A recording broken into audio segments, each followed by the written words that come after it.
जादुई टीवी। सुनो, तुम्हारे बाबूजी तो कब के गुजर गए। अब उनका जो सामान है वो पड़े पड़े कबाड़ा हो रहा है। बेच ही दो, कुछ पैसे आ जाएंगी। बात तो सही है। अगले संडे फुर्सत में यही करेंगे। अगले संडे रोहित सारा सामान कबाड़ी को घर बुला के दे देता है। तभी उसकी नजर बाबूजी की पुरानी टीवी पर जाती है, जो इतने सालों तक कूड़े में पड़ी थी, फिर भी चमचमा रही थी। टीवी तो देखो, जैसे एकदम नई हो। हाँ, बाबूजी को टीवी देखना बहुत पसंद था। उनका सपना था कि वो टीवी पे आए। एक बार मौका भी था जब वो अपने गांव के गाने सुनाने किसी चैनल पर जाने वाले थे, पर मैं और मेरा भाई लड़ पड़े और बाबूजी को घर पर ही रुकना पड़ा। चला के देखें क्या? हाँ हाँ, क्यों नहीं, देख लेते हैं। पर शायद ही चले। बाबूजी ने उस लड़ाई के दिन के बाद टीवी देखना ही छोड़ दिया था। टीवी चालू करने के लिए उसमें केबल वायर लगा दिया जाता है। एक न्यूज चैनल चालू हो जाती है। स्वर्ग की सीढ़ी के रास्ते हैं तीन, तीनों के तीन रास्ते हैं संगीन। पहला रास्ता है सांप की बीन, दूसरा रास्ता घर में बिछा कालीन, तीसरा रास्ता कलकत्ता से चीन। ये क्या बकवास खबर है, कुछ अच्छा लगा दो। अरे आप बोलो तो सही, कोई अच्छी खबर सुना देता हूं। मेरा तो काम ही खबर देना है।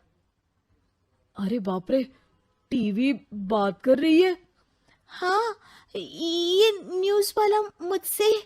हाँ हाँ, आपसे ही तो बात करूंगा ना, आपके घर में हूं तो।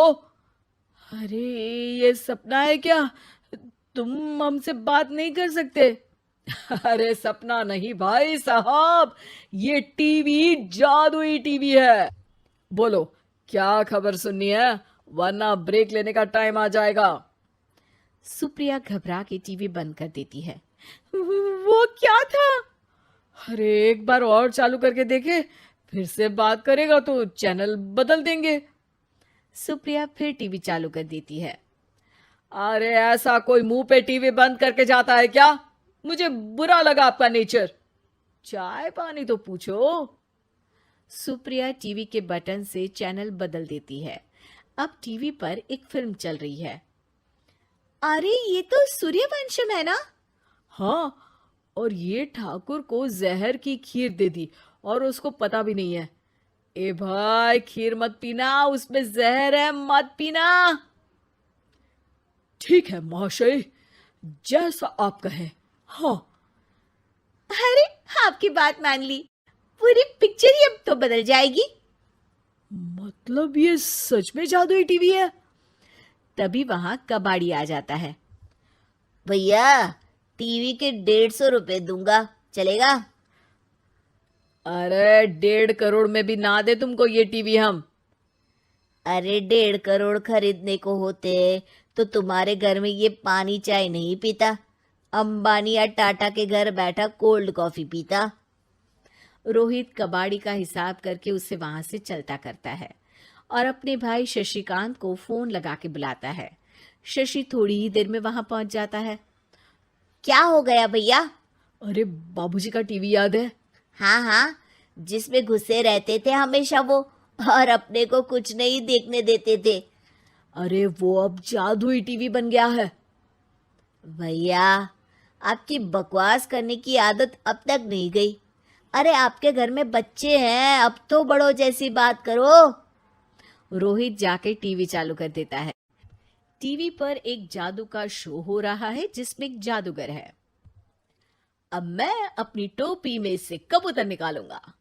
श्रिंग ब्रिंग शरिंग बम फोपा फुफी फुफा बाउ। टीवी से कबूतर निकलता है और शशिकांत के सर पर आकर बैठ जाता है। भैया, ये क्या हो रहा है? भैया इसे उड़ाओ। ए कबूतर, जा जा, कबूतर चल निकल। अब मैं टोपी में से सांप। सांप सुनते ही शशिकांत कांप जाता है और भाग के टीवी बंद कर देता है। भैया, सॉरी भैया, मैं समझ गया ये सच में जादुई टीवी है, पर एक बार और ट्राई करते हैं। पर भाभी, कोई दूसरा चैनल लगाओ। हाँ, जिसमें डर ना लगे। सुप्रिया टीवी चला देती है और न्यूज लगा देती है। अरे कितने दिनों बाद मुझे याद आया, बताइए क्या खबर सुनाओ। और ये नया आदमी कौन है? ये मेरा भाई है शशिकांत। ओह यस, वही है ना जिससे तुम लड़ लिए थे किसी बात पे, और तुम्हारे बुढ़ाओ पिताजी गुस्सा हो गए थे और टीवी को संन्यास दे दिया था। हैं? तुमको कैसे पता ये सब? इस टीवी में रहने वाले आदमी से लेकर कबूतर तक को तुम्हारे बाबूजी और तुम्हारी बातें पता है, इसलिए तो ये जादुई टीवी है। ये टीवी क्या कर सकती है वैसे? तुम जो मांगो दे सकती है। कहानी बदल सकते हो, खबर बदल सकते हो, कोई चीज मांग सकते हो। अरे भैया, ये टीवी मैं लेके जा रहा हूँ। बाबूजी का लाडला तो मैं ही था ना। अरे ऐसे कैसे? मैं बड़ा बेटा था, अब तक मेरे घर में टीवी थी ना। अब तक कहाँ गए थे पिताजी के लाडले? तुम्हारी गलती का एहसास भी है। अरे भैया, ज्यादा ना बोलो वरना भूल गए आपके दांत तोड़ दिए थे मैंने उस लड़ाई में। मेरी बीवी के सामने मेरी बेइज्जती करता है। रुक। दोनों भाई हाथापाई पे उतर जाते हैं। रुक, बताता हूं तुझे कि कौन बड़ा है। अरे छोटे का दम तो देख लीजिए आप। ये खबर आपके बाबूजी को देता हूं। तभी टीवी अचानक बंद हो जाता है। अरे शायद टीवी नाराज हो गया। और लड़ लो, आए बड़े खली बनने।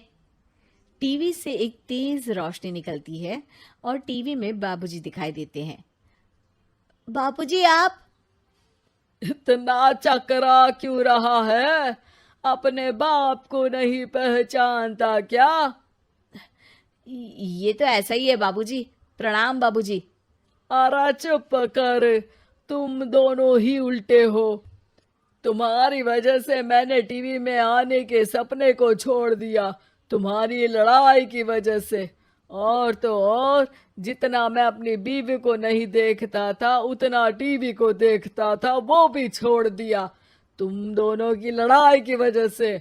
और अब मरने के बाद जब मैंने टीवी को जादुई टीवी बना दिया तो भी तुम इसका फल लेने की जगह लड़ रहे हो। अरे तुम तो लायक ही नहीं हो। अब तुमको बाबा जी का ठुल्लू भी नहीं मिलेगा। बाबूजी चले जाते हैं। टीवी बंद हो जाता है।